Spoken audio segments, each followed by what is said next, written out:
أعوذ بالله من الشيطان الرجيم నేను బహిష్కరించబడిన శైతాన్ నుండి రక్షణ పొందటానికి అల్లాహ్ శరణు.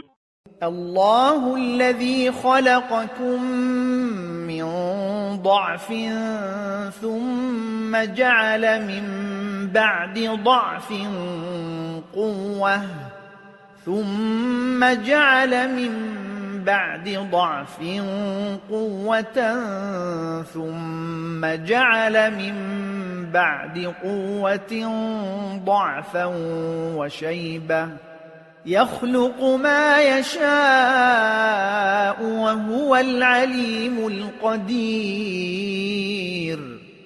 అల్లాహ్ మిమ్మల్ని బలహీన స్థితిలో పుట్టించినవాడు, మళ్ళీ ఆ బలహీన స్థితి తరువాత మీకు బలాన్ని ఇచ్చాడు. ఆ బలం తరువాత మళ్లీ మిమ్మల్ని బలహీనులుగా ముసలివారిగా చేశాడు.